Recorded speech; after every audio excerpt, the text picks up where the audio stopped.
Bonjour Alice Orange. Bonjour. Vous êtes directrice du Festival de Vivoin, un événement qui va avoir lieu du 6 au 9 juillet prochain. Ce sera au Prieuré, à côté de Beaumont-sur-Sarthe.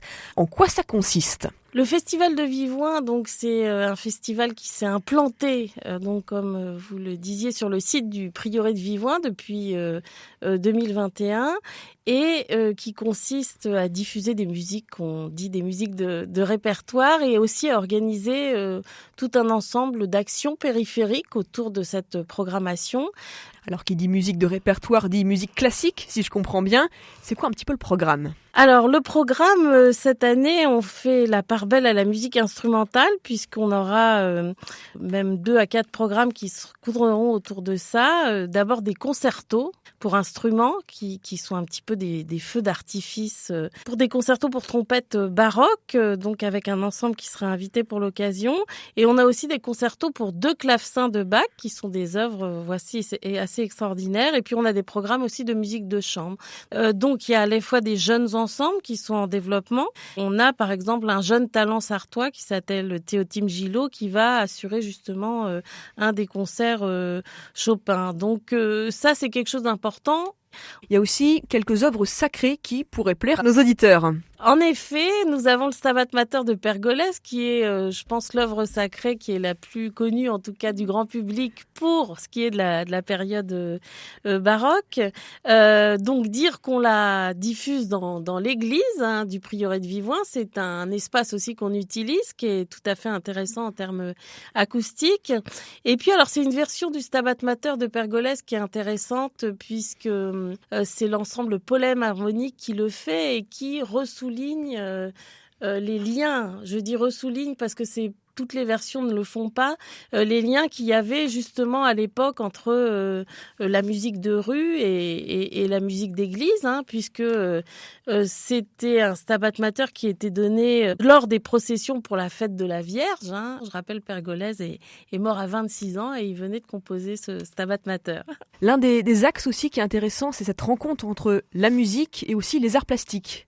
Absolument. Il y a aux côtés de notre activité musicale un centre d'art qui développe des activités et des expositions de grande qualité. Et on fait tous les ans ce qu'on appelle des sound painting où on réunit un plasticien. En l'occurrence, cette année, c'est un street artiste qui s'appelle Alban Rotival avec une équipe musicale. Et là, ils se rencontrent, ils travaillent ensemble pour faire une création in situ et en temps réel d'improvisation musicale et de création artistique au même moment pour aboutir à la création d'une œuvre qui est donc assez singulière puisqu'elle a été créée sur le moment et sous les yeux du public, bien sûr. Dans un lieu qui est quand même assez chargé d'histoire, le Prieuré de Vivoin, c'est aussi une façon de le mettre en valeur. Alors le Prieuré, bien sûr, c'est par rapport à tout ce qu'on peut organiser et notamment la balade musicale du dimanche qui est en fait une façon à travers 3 concerts qui sont organisés en simultané au Prieuré de proposer un petit parcours au public dans le Prieuré pour découvrir les recoins, les salles, parfois plus petites où on n'accueille pas forcément les grands concerts du soir. Il y a les jardins monastiques, les salles voûtées. Donc ça permet d'ouvrir toutes les portes du Prieuré. Donc il y a ces balades musicales, il y a bien sûr tout ce qu'on organise dans le Prieuré comme les déjeuners sur l'herbe dans le parc, etc. Et puis on a aussi un axe qui nous tient à cœur, c'est les visites patrimoniales.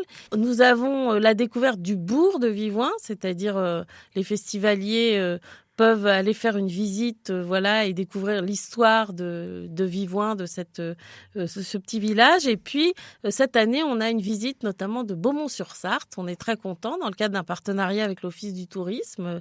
Et donc, les festivaliers pourront, dans le cadre d'une visite organisée pour eux, aller visiter Beaumont-sur-Sarthe et ses monuments. Alice Orange, si on a envie d'aller découvrir toute cette belle programmation au Prieuré de Vivoin du 6 au 9 juillet, les places sont à quel prix ? Comment ça se passe au niveau de la réservation, ce genre de choses pratiques ?